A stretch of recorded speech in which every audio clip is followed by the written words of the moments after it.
Hello and welcome back to another Unreal Engine tutorial. This is going to be part 2 in the horror series, but today we're actually going to be looking at making a realistic flashlight with animations. So I made these animations myself. I did it in Unreal Engine, and it's an idle animation as well as a pickup and lower. However, we won't be looking at the pickup and lower until next video. For now, the mechanics we have in the first video is you walk up to your flashlight here, you're going to press E to pick it up, and it's going to go ahead and have a realistic looking beam and such all over there. Now, right now, we just have picking up the flashlight and the animations tying to it as well. But next video, we're also going to explore throwing it and dropping it and turning it on and off and such. But right now, this is how the flashlight will be by the end of the video, but we will expand on it in the next video. So let's get to the video. First of all, what we need to do is if you go in the description here, you're going to go ahead and you are going to see a link to this. This is my Gumroad website. I'm going to be attaching all assets for all of the tutorials here. And basically, you're just going to click on it. You're going to go ahead down here to name a fair price. If you want to do it for free, just hit 0, hit add to cart. I understand that most people making games don't have all the money in the world to submit stuff, so I'm letting you do it for free here. However, if you'd like to leave a donation and found this tutorial useful, I would always appreciate that. Now what we should have here is you should have a flashlight tutorial assets folder after downloading it. You're gonna go ahead and it'll be a zip file, so you'll have to go in and extract it and then open it up. So after extracting, you should have it like this. You open it up and you should have the flashlight here, so open that. And then what we're gonna do is we're gonna go to our assets right here in game. We're gonna go to our static mesh. Now opening it back up, we can drag the flashlight FBX and put it in here. You're just gonna hit import. Just gonna bring all of these here. So we're gonna get all the different materials. But what we need to also do is create a new folder, and we're going to name it textures. We need to create a new folder and call it materials. Like I said, this is just to organize everything, makes it substantially easier. So let's go back to our static mesh. We're going to find our materials here. So what we're going to do is click on both of them, or all of them, and we're just going to drag it over to this materials folder here on the left and hit move. Now that should be moved there. Materials, yes. Okay, so now we need to get the textures. So go back to that folder, and under the textures here, we're just gonna highlight all of them and drag them in. Now lastly, we need to bring in our animations. So go ahead and create a new folder, name it animations, open it up. And like before, we're just gonna drag all of the assets in there. Now before you import, go ahead and scroll down. Right here, we're going to see skeleton, click on it. We're going to do SK mannequin, and then hit import. Should import all of them, and it should show up like this, to where you're able to get an animation. This one's the idle one, and it should be linked up to your character. Now that we have everything imported, we're going to go ahead and fly around here, and let's just find a spot we can build a dark little room that we can test. So I'm going to get rid of this right here. And I'm going to find this wall here. I'm gonna Control C and Control V to copy and paste it. I'm gonna shrink the size down a little bit here, especially on the X here. Let's make it a little bit long. Then we'll go ahead and place it right here.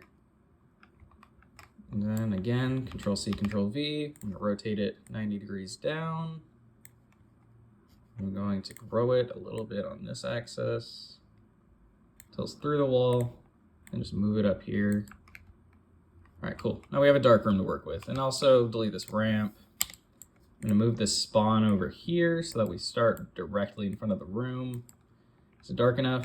Yep, it's perfectly dark enough. So go ahead and file and save all then. And then when we play the game, we're gonna start in front of this room. We're gonna put a flashlight right here as well. So let's just do that too. So in search content, I think if you search cube, yes. So if you go to your content and you search cube, you can pull up an actual just little cube. So let's go ahead and do that and place it directly in front of the character. See how high that is. That should be fine though. Yeah, perfect. Okay.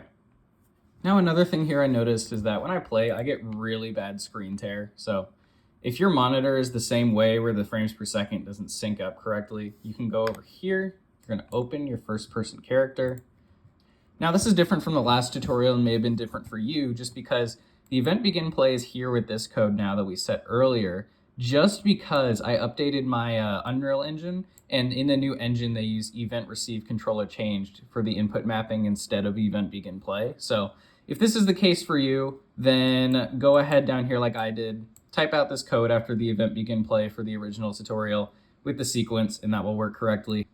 However, if you have an older version where the event begin play is right here, you're gonna have to continue with the last tutorial with the sequence here and drag off of that pin instead. So for us here though, we're gonna go ahead and do this. We're gonna drag off of then one, and we're gonna type get game user settings, like this, and drag off the return here and say set vsync enabled. All right, compile and save, and that screen tearing will be gone now. Of course, after you enable it. Now, when the character walks around, you probably notice they're very snappy with the movements.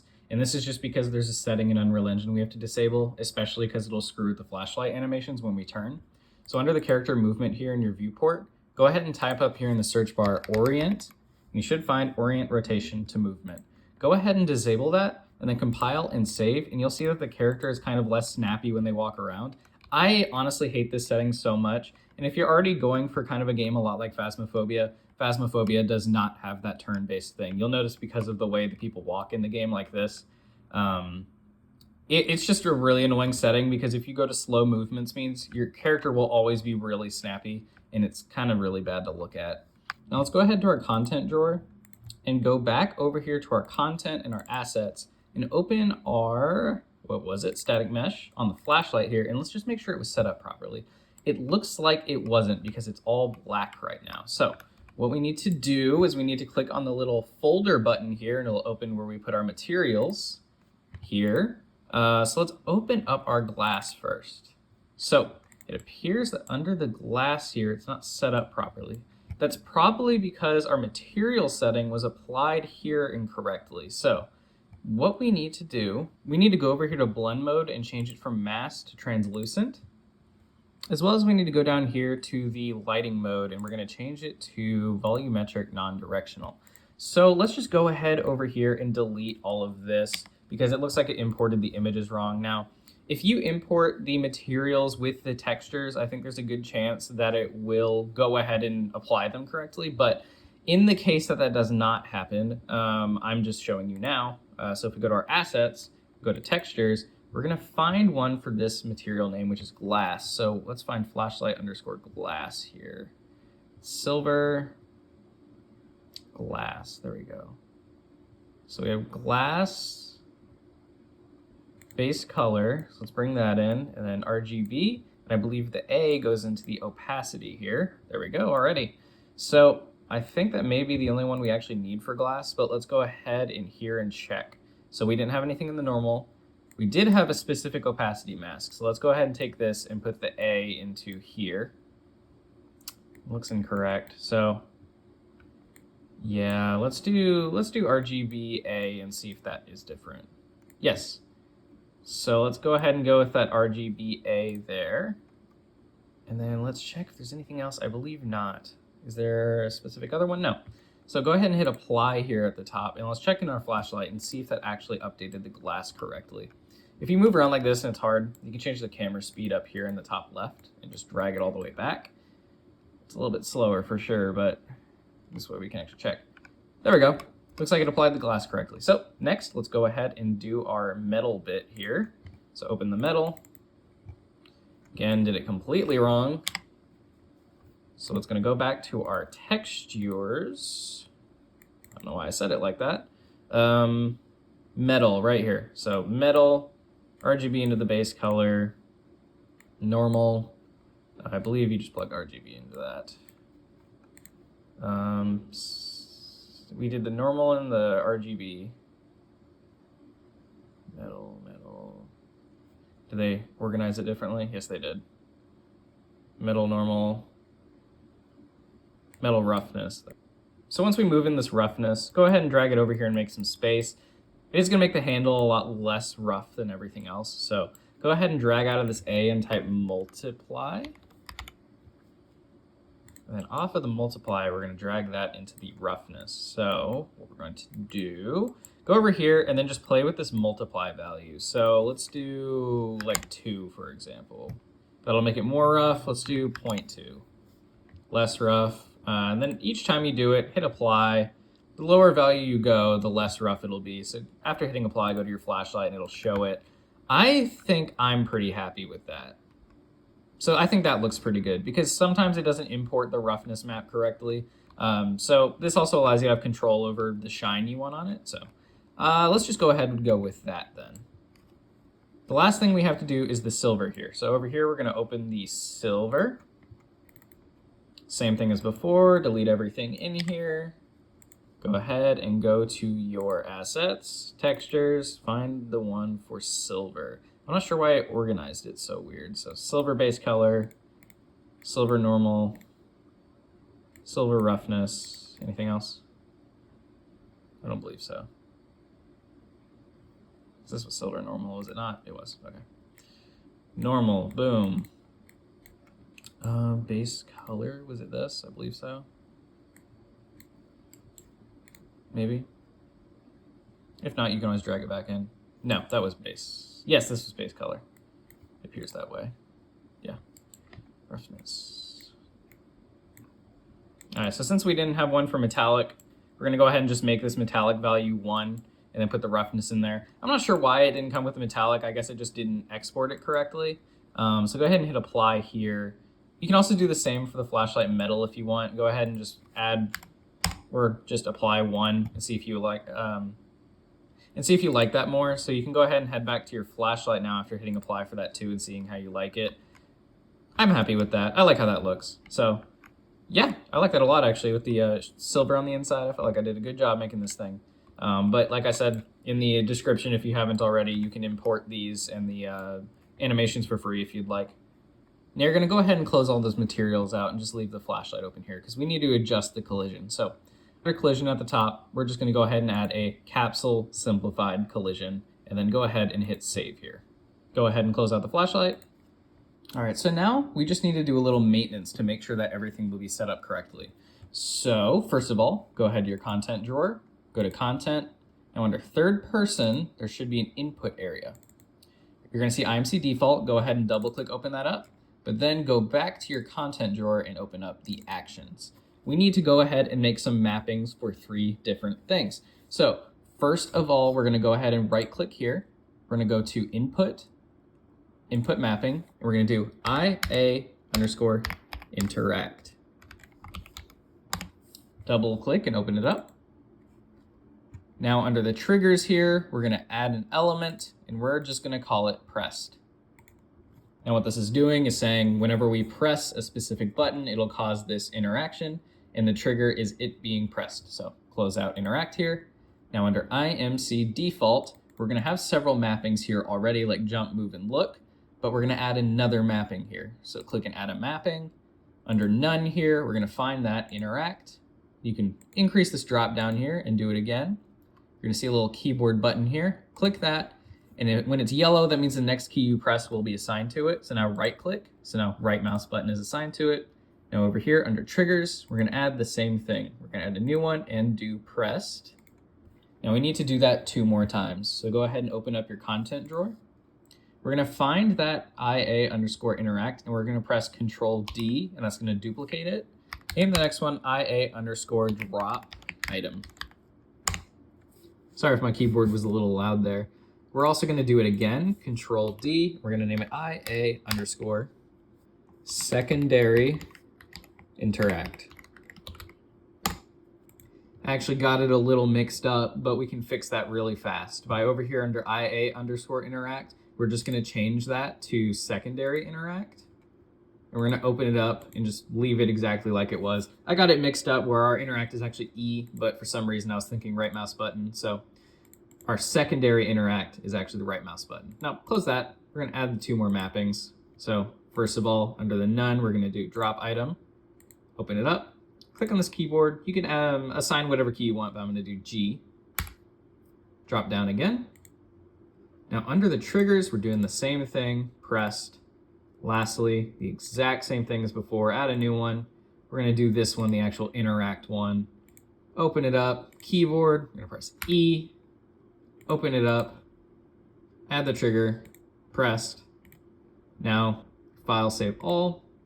Go ahead and close out your IMC default, and that is actually it for the controls there. So now we're gonna have to go ahead and set up an interact system. First of all, go back to your content drawer here.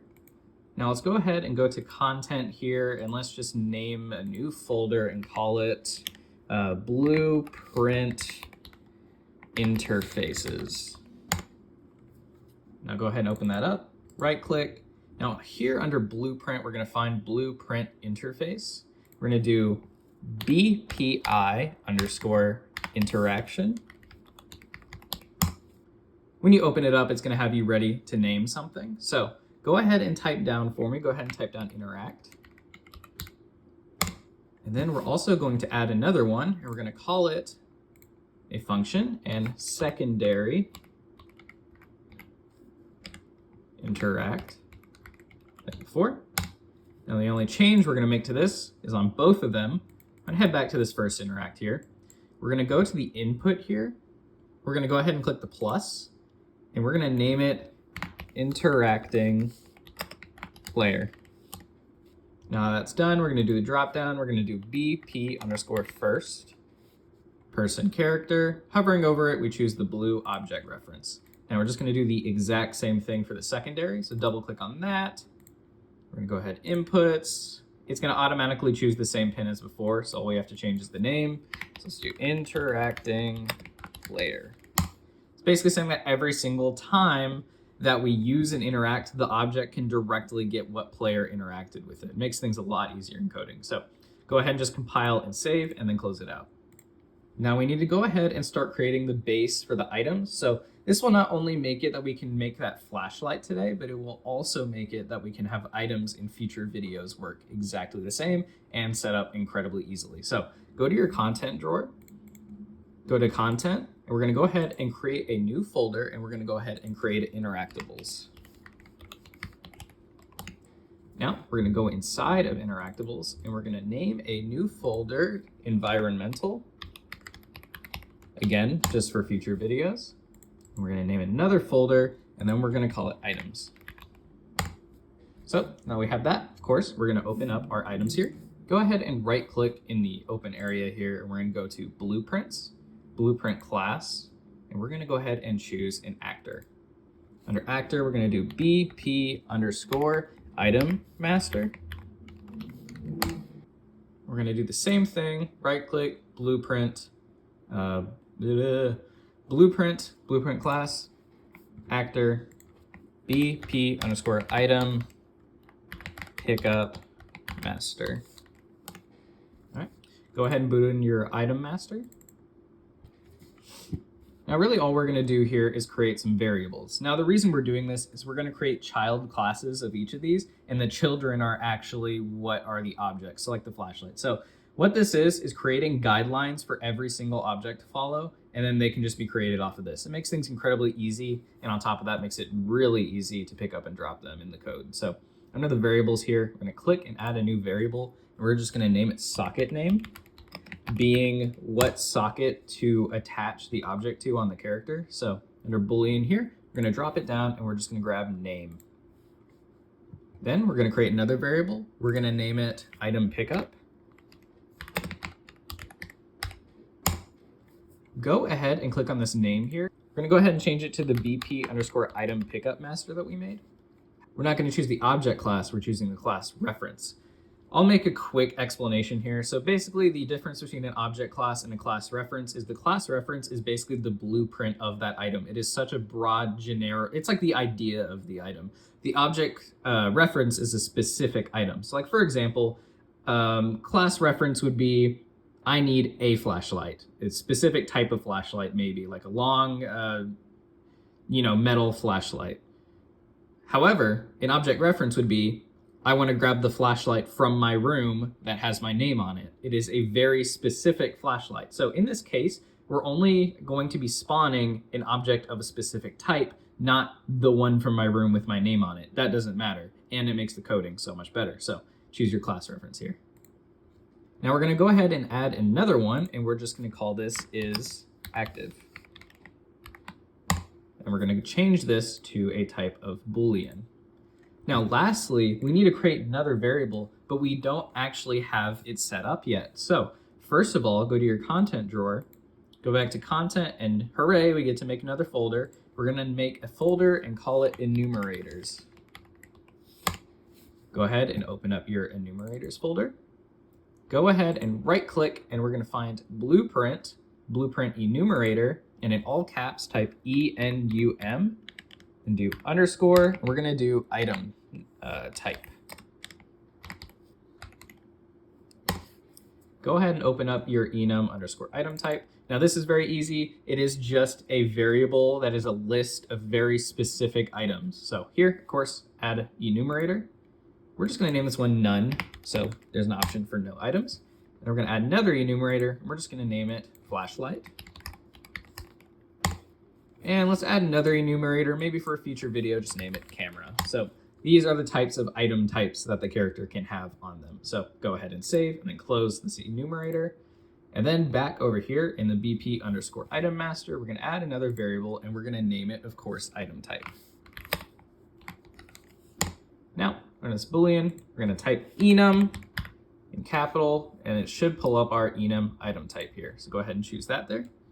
Now to make these editable under the children, under each one of these, each variable, we need to go over here and we need to choose instance editable. So over here on the top right, we'll click that, go to pickup, name it the editable, active, make it editable, item type, make it editable, and then compile and save. And just to demonstrate what it'll kind of do, if you click on the item master itself here at the top, meaning the entire blueprint, we'll have the option to select these right off the bat, and each other blueprint will have these. So they're all customizable within each other. So that is actually our item master done. So let's go over here and open up back in our content, interactables, items. Let's open back up our item pickup master here. Now this is going to actually be the item that can be picked up. So we're going to go ahead up here to add, and we're going to search for static mesh. There we go. Just add the static mesh here. Go ahead and leave it empty, but you know what? Let's go ahead over here and just add a cube, just so it's a generic item here. Make the size make sure to lock the scale to here so it doesn't immediately do like 0.2. There we go. That's a normal size. Now with that scaled down, this is just a placeholder. It doesn't actually matter that we're doing a cube either. So what we're going to do is go over to our variables again, and we're going to create one and name it item master class. That's going to be of type BP underscore, what was it? Item master, I believe. Yeah, item master. Again, we're not getting a specific item in the item master. We're getting the reference of the class. So just the blueprint, the idea of it. Now we're going to go over here and we're going to create another one and call it is active. This is going to be of type Boolean like the other one. We're going to create another one, and this is just a future video, so don't worry about it right now, but we're going to do use physics clamp. So that will be a feature that we're going to add later. Compile and save. And of course, all of these are going to be instance editable like before. However, we're also going to turn on use physics clamp by default. Now compile and save. We're going to go ahead and go to our event graph. You can go ahead and delete all these here. It doesn't really matter, but we need to use our interaction system we set up. So over here at the top under the class settings, if you click on that, it'll open it up. Under implemented interfaces here on the bottom, we're going to add one. And of course, we can just type our BPI and it'll pull up the only one, interaction. And now over here, we have the option to add what happens when we do our secondary interact or right mouse button or interact our E key. So right now we're just going to do our E key. So double click on it. It'll open up event interact. Now we can go ahead off of the player and tell it to pick up an item, but we don't have the code for that right now. So the issue is we're going to go ahead and fix that. So the way we're going to fix that is go back into our first person character, into the event graph, and we're going to go ahead and type in some code for how we're going to do that. We're going to go ahead and find some space here. I'm going to go over here to the top right click and type custom event. We're going to go ahead and name this custom event. We're going to name it equip item. Now we also need to add a pin for it. So here in the input, we're going to add another input. And over here, we're going to name it picked up item.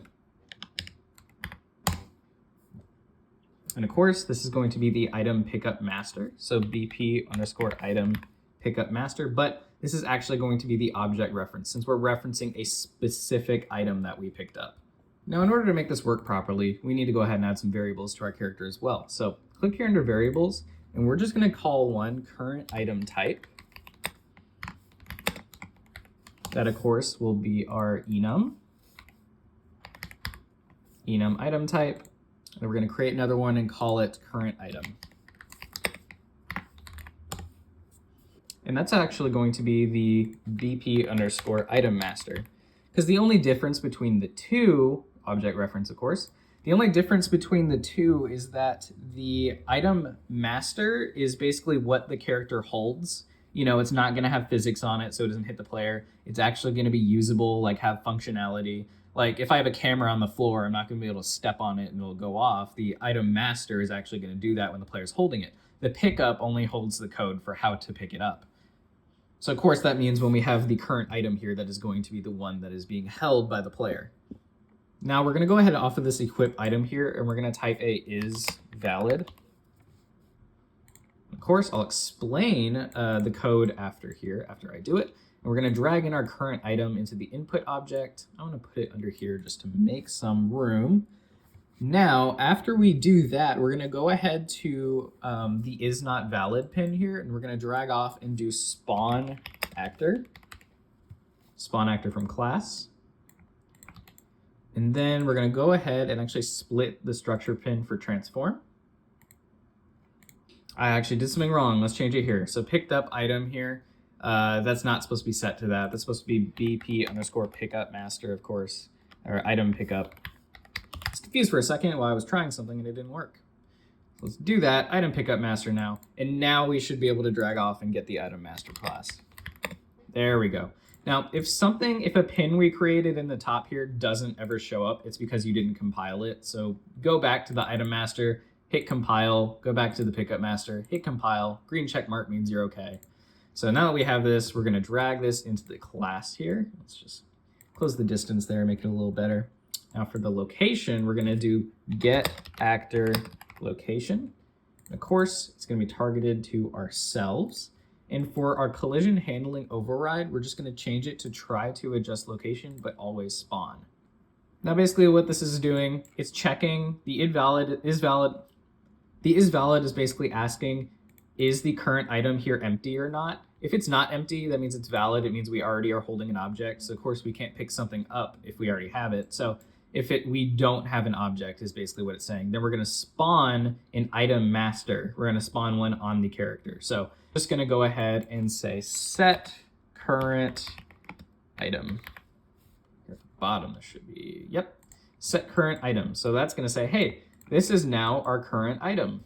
And then after that, we're gonna have to do attach actor to component. And then what we're gonna do is we're going to go ahead and drag off of here and say get socket name.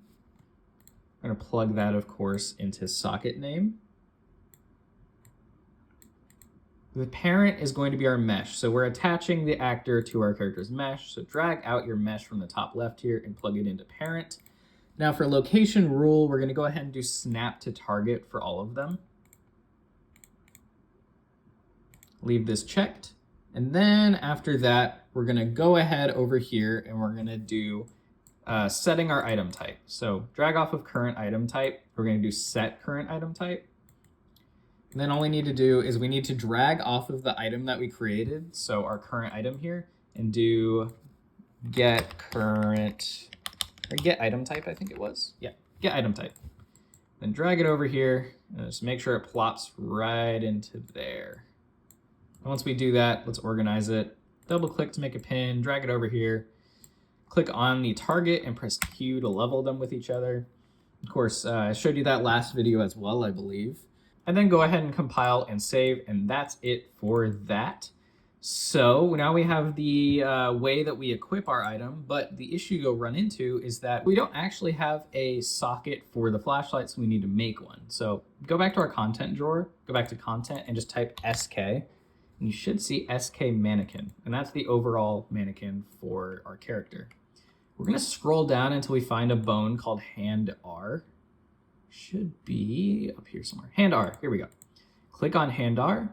We're gonna right click on it and we're gonna do add socket. And let's just go ahead and double click on it and name it socket underscore flashlight. Now we need to go ahead and set it up so it actually works correctly, but I can go ahead and actually give you the values so that it makes your life a little easier and you don't have to manually go in and adjust everything repeatedly. So go over here and we're gonna go type in our relative location. We're gonna do -6.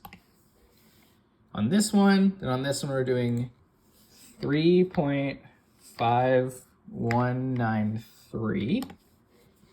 Then here on the last one, we're gonna do -6.193. Then under relative rotation here, we're gonna do 85.137. Then we're gonna do on the next one, 11.977, and then on the last one 0.1076. I have to lean over and check. Oh, didn't let me do that. 0.107. There we go. I guess it wouldn't let me do the 6 there, but let me try and add 6 at the end. There we go. Okay, I don't know why it didn't let me, but these are all the correct settings for the socket, basically just moving it where it's supposed to go on the hand. Let's check and make sure it's right. So if you actually right click on the socket, we can do add preview asset and go ahead and just add our flashlight. I think when it wraps around, it'll look correct. As long as it lines up to the palm. I'm gonna slow my camera speed. As long as it lines up to the palm correctly at the right angle. Yeah, that looks correct. Okay, cool. Cool. Now go ahead and hit save here at the top left, and we can actually close out our mannequin. We don't have to access that anymore. We're gonna go back to our character here. So we're gonna leave this code here. We'll implement the socket later. We actually have to create the items, create the children for that to work. So for now, we'll leave this empty and then we'll come back to it whenever we create the children. But the children should just automatically have this set up because remember we set up over here, you just enter values. So under socket name, we'll quite literally just put socket underscore flashlight and then this code will work because it's grabbing the name and putting it there. Makes it very, very just plug and play, which is why I like this system so much. But now we need to actually implement interacting. So right click somewhere, I'm gonna do right here, and we're gonna do IA, voice crack, good Lord, underscore interact. And we're gonna do enhanced input action events. So it's saying when we trigger the interact, we're gonna pull out of here, but we're actually gonna create a function. So it's a lot of code, so I'm gonna go ahead and create a function that makes things a lot easier. We're gonna go over here to functions. We're gonna create a new one here. We're just gonna call it shoot trace. Now, the reason we're making a function is that we're gonna be using this multiple times, so it's just better to make something we can reuse. So go over here on inputs, we're just gonna add one of them. We're gonna go ahead and name it trace distance. And it'll be of type float. Now go ahead here and we're gonna drag off of our trace distance and we're gonna get a multiply. And then just go ahead and drag it by holding control, putting it in the bottom here, and we're just gonna leave it over here for now. But we're gonna drag off of this and we're gonna do line trace by channel. Go ahead and level it out real quick. I'm gonna change the draw debug type to for duration, which means we can actually see our line trace when we shoot it. It won't be invisible, so that way, we can make sure everything's working correctly. Now we're gonna go ahead and drag off, let's make more room actually, yeah. I'm gonna drag off of our follow camera here. We're just gonna drag off of here and say get world location. This is helping us shoot the line out of our camera. Then we're gonna do get forward vector. And we're gonna plug our get forward vector into this float multiply that we made. So we're gonna drag it into there. Drag off of this, we're gonna do an add. And then drag it to the bottom again. And then the top is gonna go into here. Just line it up real quick correctly. I'm going to move this up more, and then we can add a pin right here, lined up to there. There we go. That makes it look better. Our add is going to go to the end, and our original location is going to go from our camera. So reason being, the start of the line will start at our camera, and the end will be however much our trace distance is, to the end of the line. So we just need to do this for the line trace, and then that's it. But then after that, we actually need to go return hit value and type branch. I'm going to go ahead and another thing you can do is drag them out so you can level them and then put it back. I do that a lot. I'm sure there's an easier way to do it, but I do that a lot. Drag out of out hit, break hit results, and we're going to click this drop down here. And out of hit actor, we're going to say does implement interface. Go ahead and close this again. I'm going to go ahead under the interface here, and we're just going to do that. What was it?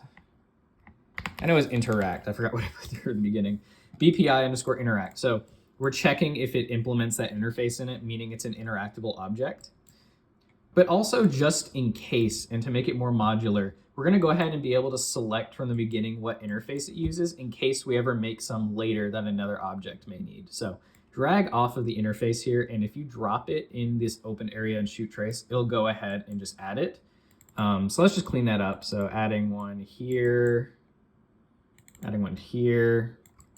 leveling them. There we go. That makes it a lot more clean. So we need to make sure it actually implements the interface. So we're going to go ahead and drag off of here and type another branch. And then just connect it up to true here. And then we need to actually go over here and click on our input again. And then out here, we need to add an output. So click output, and it should spawn somewhere. There we go, over here. So drag it over here. We can delete that float. We don't need a float. We're going to plug this into true and give it some space. And then we need to get what the hit actor that we hit was. So we're going to drag out of hit actor here, just drop it right there, and then, double click, Q, organize it. So I believe this is all we actually need to do for this function. So go ahead and hit compile and save, and then head back to your event graph up here.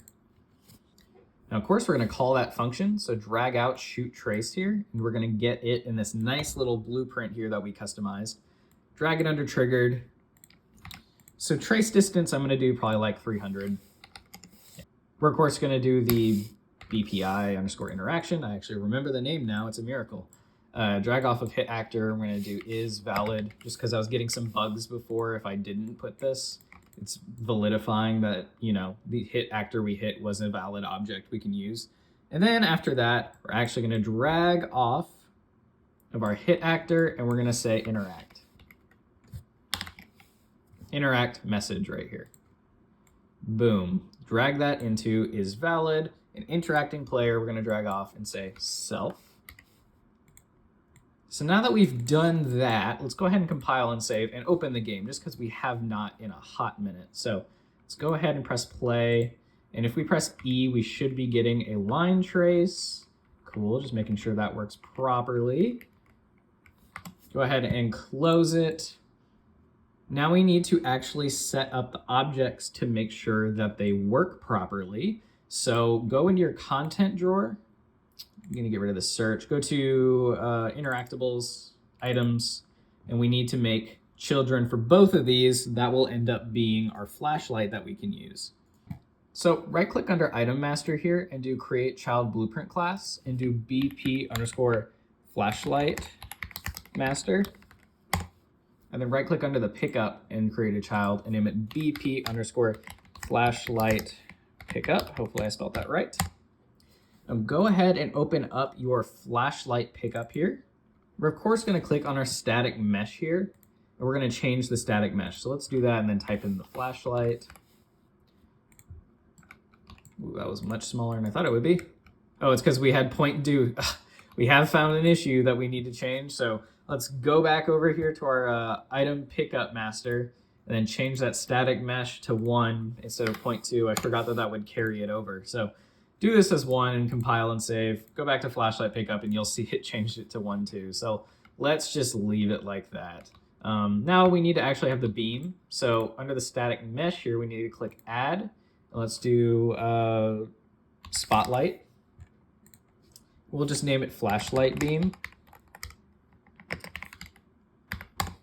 Put it under the static mesh here. Let's just rotate it here to the left, or its right, I guess. 90. We're gonna drag it in until it's actually inside the flashlight. So right there works perfectly fine. So we'll leave it like that. Now we're gonna change around some of the settings for the beam. First of all, to get a more realistic flashlight, it's not perfectly white. So under light color, we're gonna drag it down just a slight bit, probably about right here. Then under intensity units, we're gonna change it to lumens, I believe it was. Yeah, we're gonna change it to lumens. We're gonna do 80. Now you can change this up and down however you would like, but I like it here at 80. Go ahead and change the outer cone angle. We're gonna do 25. And then go ahead and compile and save. That's actually all we need at the moment for that. However, we also need to create a light function material. So we're gonna go ahead and make a material here. So go to content drawer, content, we're gonna go back to our materials under the assets, materials. So we're gonna do right click, material. I'm gonna do M underscore, let's do beam. We're gonna double click on beam here and open it. We're gonna go ahead to our material domain and change it. We're gonna change it to a light function. Now that's actually all we need to do because it'll only allow us to choose an emissive color, and that will be what shape our beam is going to be, or like the picture that is displayed. So what you need to do is you need to go online. I'm gonna open up my browser real quick. Now online, you're gonna go ahead and type flashlight texture, just flashlight texture. You don't need to say transparent. And then go to images. You're just gonna choose one of these images here that you like and you want to use. So let me look around. I actually really like this one here. So I'm gonna go ahead and download this one. Now back in our game, you're gonna go ahead to your content drawer and then under assets, textures, you're gonna import that image. Now with that image imported, go back to your assets, go to materials. We already have it open. Don't know why I thought of that. Now with it open, we're gonna go ahead and just drag beam in. Then we're gonna connect up your RGB to the emissive, and that is it. You're gonna hit apply. And now that should be how the flashlight is displayed. So let's go back to our third person map here and let's actually put our flashlight on the pedestal. So let's do this. Let's drag in under content. We go to interactables, items, flashlight pickup. We do see that there's actually a beam coming off of it. So that's nice. Let's roll it this way so we actually have like an ominous light down the hall. That's cool. Go ahead and pick it up a little bit. And that reminds me, we actually need to activate physics on this thing. So if you just play it now, right now all we have is a flashlight with the beam coming out. And if we hit interact on it, it won't do anything. And it kind of floats. We don't really want that. So let's go ahead and close this out. We're gonna go ahead to our item pickup master, and then under here, under the static mesh, so it changes it for everybody else, I'm gonna scroll down until we see the physics tab over here. I'm gonna scroll down until we see the physics tab. We're gonna hit yes on simulate physics. We're gonna go ahead and scroll down some more to collision here. Then under collision, we're gonna go ahead and change can character step up on to no. And then under here, we're gonna change it to custom. Now let's do this. Physics enabled, query in physics, that's correct. Physics body, leave it as that. We're gonna go ahead and hit ignore on pawn and vehicle. And that should be all we need to do here. So hit compile and save. Let's go ahead and hit play and see if it just drops. There we go, it does, cool. So we know that the physics works on it, but the weight is actually incorrect. So we need to go back to our flashlight pickup and go to static mesh here. And we're gonna go down until we see mass, which is up here actually. Mass, there we go. So under mass, we're gonna check that. We're gonna go ahead and change it to 2.5. This is what I found to be the best number. However, go ahead and experiment and find what's best for you. This is just when we're eventually able to throw the flashlight. It made it look a lot better if, it had gone like that. So now lastly, what we need to do is go up into our flashlight pickup here, the self, and we need to change some values we created. So use physics clamp, yes. Sleeve is active, off. Let's go to item master class here and let's change it to our flashlight master. and then compile and save it.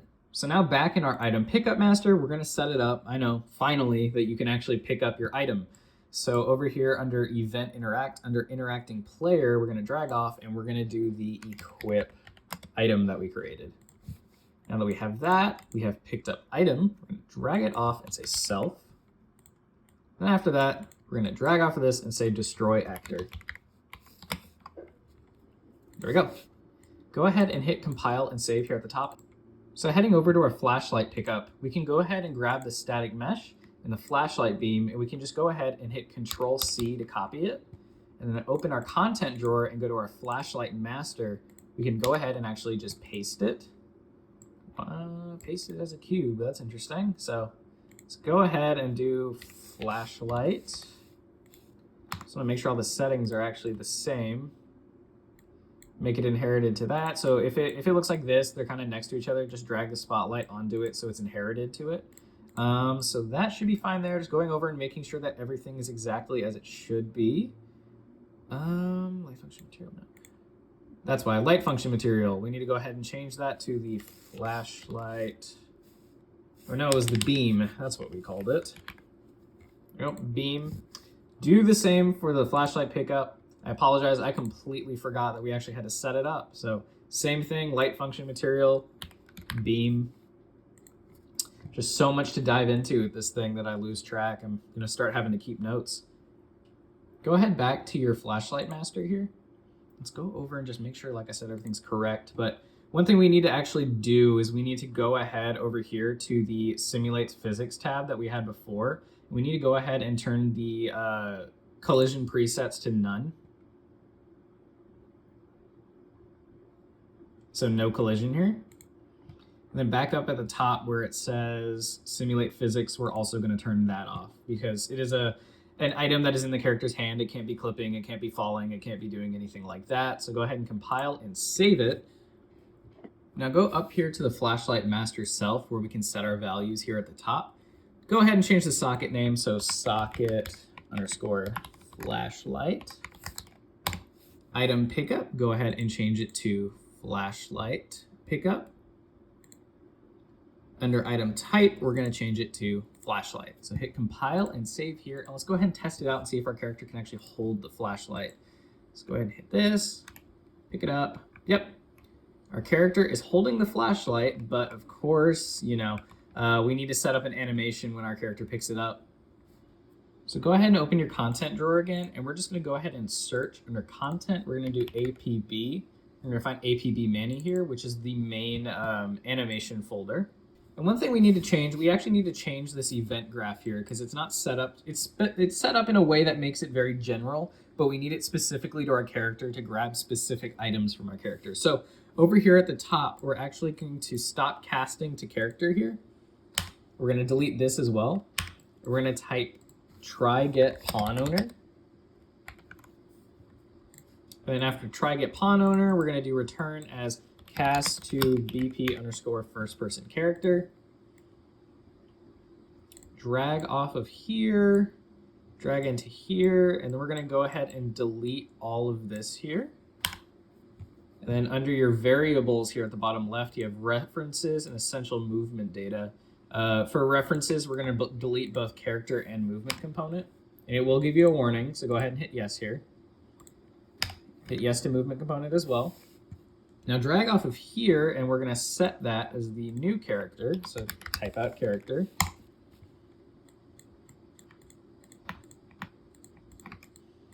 And after we set up character, we're going to drag down here, and we're going to get character movement. Drag up here, and we're going to do set, of course. We're going to call it movement component.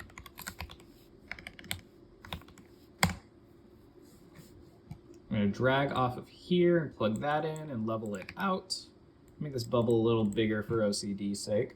Let's take our character here and also drag it up into components. And then let's just name the folder. Let me see. Yeah, let's just leave character and components up there as well. So now if we scroll down here, we're going to go ahead and see it's not connected.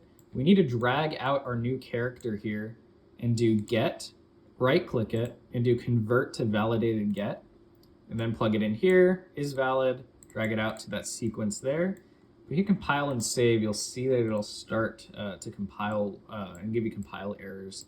So the way we fix that is we drag in movement component for every single missing slot. So here we're gonna do movement component, plug it in. You know, you can even Control C, Control V to copy and paste. Plug it in, Control C, Control V, copy and paste. Plug it in and then hit compile and save. And you'll see those compile errors are gone and now it's able to run. Like I said, the reason we did this is just so it's specifically to our character, so we're actually able to set everything up properly. Now go ahead and head over here at the top to your anim graph up here.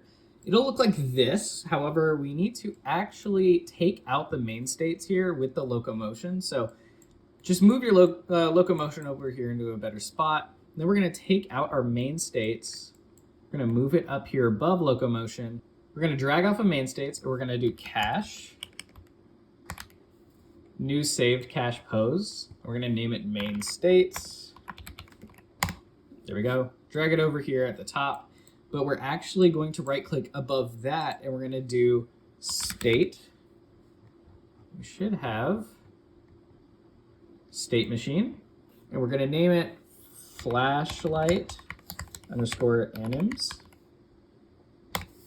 We're going to drag off of this and we're going to do the same thing. We're going to do cache.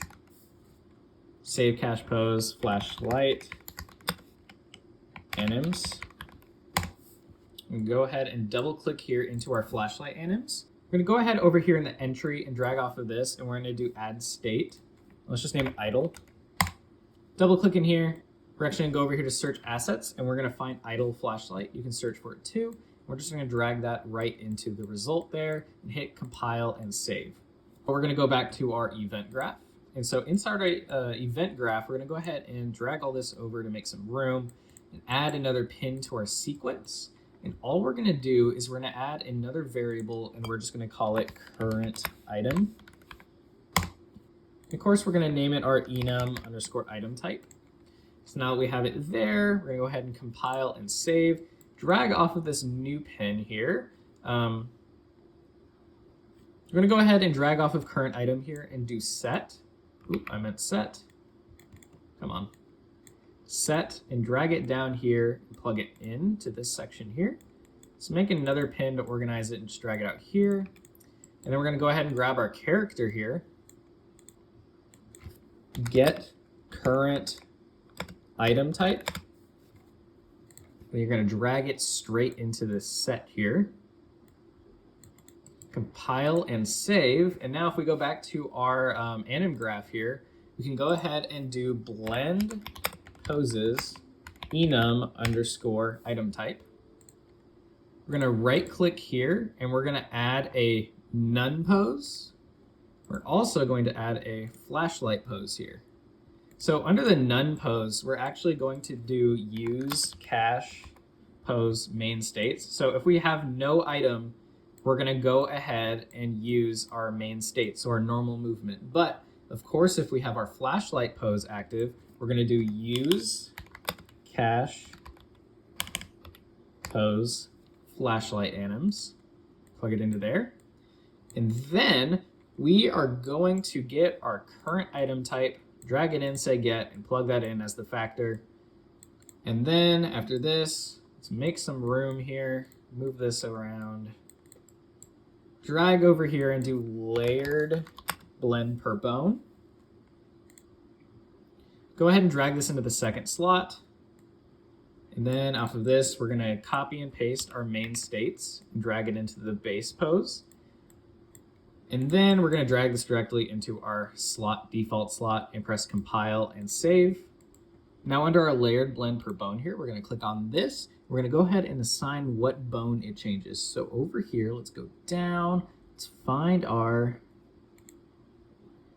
layer setup, index, branch filters, add array element. There we go. Down here, bone name, we're gonna change it to spine, all lowercase, underscore 0, 1, enter. We're gonna check mesh space rotation and mesh space scale. Geez, that is hard to say. Go ahead and hit compile and save. And now you should see, even if you go over here to current item and you change the item type to flashlight, he'll raise it like that. So go ahead and hit flashlight, hit none. Now hit compile and save and play, and let's go ahead and see if our character can pick up the flashlight.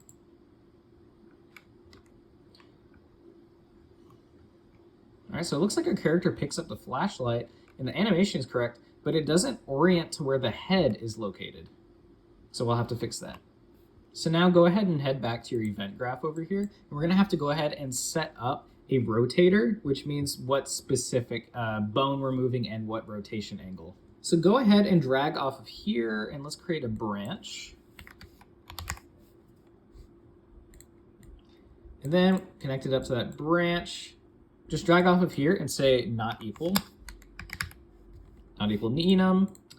We're gonna plug it into here. We're gonna leave it here as none. So just make some more space here. It's just saying if your character is holding an item, do not do any of this. But if your character is holding an item, we're gonna make it to where your spine moves now. If you wanted it more like Phasmophobia, what you would do is keep this on all the time, because in the game, no matter when you look up, your character's spine will bend like that. So in the Phasmophobia tutorial that I'll do, I'll make sure to turn this section off. But if you want to do that early, go ahead and just delete this branch and this and just let it go forward, because then your character will always have that happen. So now under variables, click here and we're going to add a new one and we're going to call it rotator offset. We're going to change this to type variable, or float, I mean. We're going to drag it up here to essential movement data. And we're going to go over here and we're just going to go ahead and make some space. But first of all, let's actually set it. So rotator offset, drag off of here, say set, connect that up to true, level it out, go back over here, like I said, and make some space. Now off of the character, we're going to go ahead and do this and say get base aim rotation. I'm going to drag off again. We're going to go ahead and do get actor rotation. All right. Now we're going to do delta rotator, make this A, make this B, go ahead and split this pin here, drag off of the second one here and do a multiply, do -1, level it out, then we're going to drag off of this and we're going to say clamp float. We're going to go ahead and level this out again and drag the return value up to rotator offset. Now, what this is doing is it's grabbing it and rotating our character in a specific way with our item, so it bends up and actually uses our item that way, and makes it you can look around. That's what this is doing. However, this clamp here, let's go ahead and drag over it and press C, and we're going to do max rotation. Just to remind you that basically this here is set up. You can get rid of this if you'd like. I remember it just being kind of janky and why this was set up. This max rotation lets you choose how far the character can look up and down. Now you can tweak it as much as you would like, but my min, I found -55 and max 55 to be the best. Let's go ahead and compile and save. And let's go over here back to our anim graph. Now go ahead and hold control and get rid of this. And let's make some more rooms. Let's drag this back a bit. Now we're going to drag off of here and say local to component. Then off of this, we're going to do transform modify bone. And this is actually us actually setting up what bone is rotating. So of course, we're going to go ahead and do rotation and do split structure pin. Now we need to do under our roll, we're actually going to plug in our rotator offset. Drag that into there. Now we're going to go ahead and connect this up. Put it back to local, hit compile and save, and go ahead and click on the transform modify bone here. Under bone to modify, we're going to open it up and type spine. We're going to do spine 04. Now if we scroll down here, we can also find under rotation, we have it as ignore, but we actually need to change it to add to existing. I'm going to hit compile and save again. Now go ahead and hit play here, and you'll go ahead and see that our character, our spine doesn't move, it's just the head. And then now if we actually go and pick up our flashlight, our spine now moves, and you can even see it in the shadows. And like I said, if you play Phasmophobia, you'll definitely recognize this mechanic. But the only issue that we see now is that our character is aiming the flashlight at the wrong place. So basically, we're going to have to go in and change that manually in the animation. just because I did set this up to be exactly how I'm doing the code now. It's supposed to snap properly, but for whatever reason, it just does. It likes to reset basically the hand position every single time. So we'll have to go in and change that manually the way I did. It's pretty simple. I'll show you how. It's just a lot of redoing and trial and error, but it won't take very long. And you can actually see our rotation stop here whenever our character stops turning up and down, depending on the where the character is looking. So you, like I said, you can get rid of rotation stop and see if it's janky. I remember it being really janky, but you can go ahead and get rid of it and see if you like it. Now go ahead and open your content drawer here, and we're just gonna go find that animation. So over here, we're gonna go to animations, go here to assets, animations, and we're gonna open our idle flashlight. Now go ahead and drag this over next to the third person map because you're gonna be doing this a lot. Go ahead and pause this here by pressing space, drag it all the way over here to 0 here. We're gonna find hand R, hand_R. There you go, hand R. So it's gonna rotate specifically hand R. Let's change it over here to global by clicking this. Because right now it's on local, it's only basing it off of that. So we need to change it here to global. Now with it at global, we're gonna go ahead and change the camera speed down too. Go ahead and do that and then just get right up next to the flashlight and then go back and hit play. And you're kind of gonna just see where you need to adjust it. So for example, let's go up to this wall here. My crosshair, I'm basing it off the crosshair. So it means we need to go up a lot and a little right. So let me worry about the right first. So let's turn off snapping too. Just the tiniest bit right. And then we're gonna hit key here. And then hit save. And then we're gonna try and play again and see if we overcorrected it, if we did it correctly. So let me see. It also is heavily based upon how far you are. I would say I'm in the general vicinity, but if you're most of the time gonna be this far, so I'm gonna do it more. Key, save.